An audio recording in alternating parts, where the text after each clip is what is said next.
የአሜሪካው ፕሬዝዳንት በየቀኑ የሚያስገርሙ፣ የሚያስደንቁ፣ ግራ የሚያጋቡና አንዳንዴም የሚያሳፍሩ ነገሮችን ሲያደርጉ እንሰማለን። አንዳንዴ ንግግራቸውና ጽሑፋቸው ጤንነታቸውን እንድንጠራጠር ያደርጉናል። የዓለም ሀያሏን አሜሪካንን የሚመሩ እስከማይመስሉ ድረስ።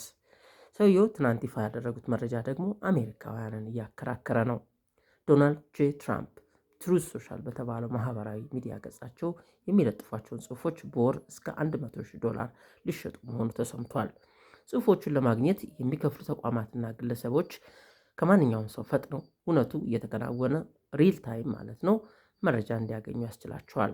እንደ ኒውዮርኩ ዎል ስትሪት ያሉ ትልልቅ የገበያ እና የኢንቨስትመንት ማዕከላት፣ የንግድ ተቋማት የዶናልድ ትራምፕ በትሩዝ ሶሻል የሚያወጧቸው ጽሑፎች በከፍተኛ ፍጥነት ለማግኘት በወር እስከ $100,000 ዋጋ ተጠይቀዋል። ይህንንም ትሩዝ ኤፒአይ በተባለ ልዩ ቴክኖሎጂ አማካኝነት አገልግሎት እያቀረበ ያለው የፕሬዚዳንቱ ንብረት የሆነው ትሩዝ ሶሻል ነው። የአሜሪካው ፕሬዚዳንት በትሩዝ ሶሻል ላይ 13 ሚሊዮን ተከታዮች አሏቸው። ሰውየው በዚህ ፕላትፎርም በቀን እስከ 100 ጊዜ ያክል መልእክት ይለጥፋሉ።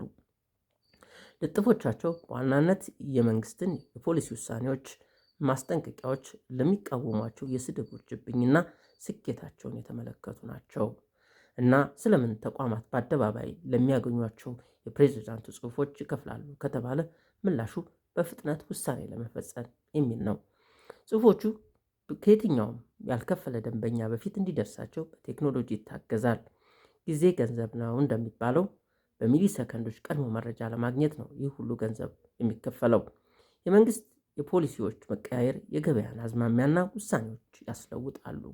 ለምሳሌ ዶናልድ ትራምፕ ኢራንን በጀት እንደሚያጠቁ ካስታወቁ የዓለም የኃይል ወይም የኤነርጂ ዋጋ እንዲጨምር ያደርጋል። በተቃራኒው በኢራንና በአሜሪካ መካከል የሰላም ስምምነት ሊፈረም ነው ከተባለ የነዳጅ ዋጋ እንዲቀንስ ያደርጋል። እናም የትራምፕ የታሪፍ ኢንቨስትመንት ውሳኔዎች ለዎል ስትሪት የፋይናንሻል ተቋማት ውሳኔዎች ላይ ከፍተኛ ለውጥ ያስከትላሉ። በአጭሩ የትራምፕ ጽሑፎች ገበያን ያንቀሳቅሳሉ። ስለ ታሪፍ፣ ንግድ፣ ጦርነት ወይም አንድ ኩባንያ የሚያወጣቸው መግለጫዎች የአክሲዮን፣ የዘይት፣ የወርቅና የምንዛሬ ገበያዎችን በሰከንዶች ውስጥ ሊያንቀሳቅሱ ይችላሉ። ኩባንያዎቹ በሚሊ ሰከንድ ቀድሞ ወይም ፈጥኖ የሚያገኝ መረጃ ከፍተኛ ገቢ ሊያስገኝላቸው ይችላል።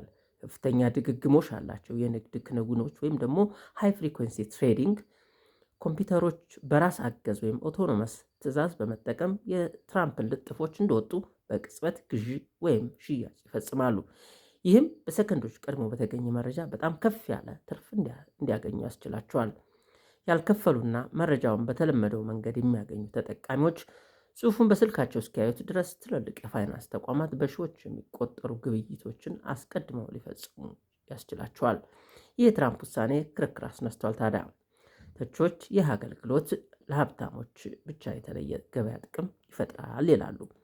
በተጨማሪም ትራምፕ የአሜሪካ ፕሬዝዳንት ሆኖ ሳለ በዚህ አገልግሎት ገንዘብ ከሚያገኘው ኩባንያ ጋር ያላቸው ግንኙነት የጥቅም ግጭት ወይም ኮንፍሊክት ኦፍ ኢንትረስት ሊፈጥር ይችላል የሚል ጥያቄ አስነስቷል።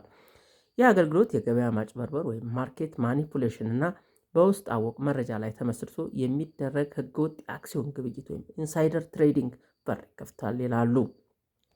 ትራምፕ በትሩዝ ሶሻል ላይ ለፋይናንስ ገበያዎች ትልልቅ ተጽዕኖ ሊያሳድሩ የሚችሉ የመንግስት ፖሊሲ ውሳኔዎችን በተደጋጋሚ አስቀድመው ይፋ አድርገዋል። በዚህም አንዳንድ ኩባንያዎች ቀድሞ ባገኙት መረጃ በዚህ ረገድ ከታሪፍና ከኢራን ጋር የተያያዙ መግለጫዎቻቸው የቅርብ ጊዜ ህገወጥ ክስተቶች ናቸው። ለምሳሌ መጋቢት ወር ላይ የነዳጅና የአክሲዮን የወደፊት ግብይት ውሎች ወይም ፊውቸር ትሬዲንግ የተከሰቱ ሁለት አጋጣሚዎችን ማንሳት ያስፈልጋል።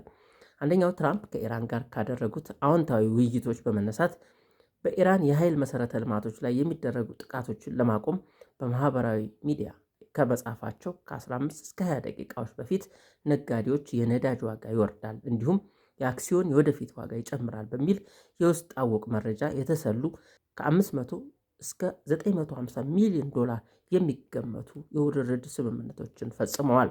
ሁለተኛው በየካቲት ወር በፖሊ ማርኬት በተባለ የውርርድ ገበያ ላይ ያሉ አካውንቶች አሜሪካ በኢራን ላይ የአየር ጥቃት የሚፈጸምበትን ትክክለኛ ጊዜ ከጥቂት ሰዓታት በፊት ከ100,000 እስከ $1 ሚሊዮን በላይ የሚደርስ ውርርድ አካሂደዋል። ውርርዱን ያካሄዱት አካላት የውስጥ አወቅ መረጃ ስለነበራቸው ነው ተብሏል። በኢትዮጵያ የሰነደ መዋዕለ ንዋይ ገበያ ሕግ በውስጥ አወቅ መረጃ ላይ የሚካሄድ ሽያጭና ግዢ ወይም ኢንሳይደር ትሬዲንግ ወንጀል መሆኑ በአዋጅ ተደንግጓል። ሰላም ቆዩ።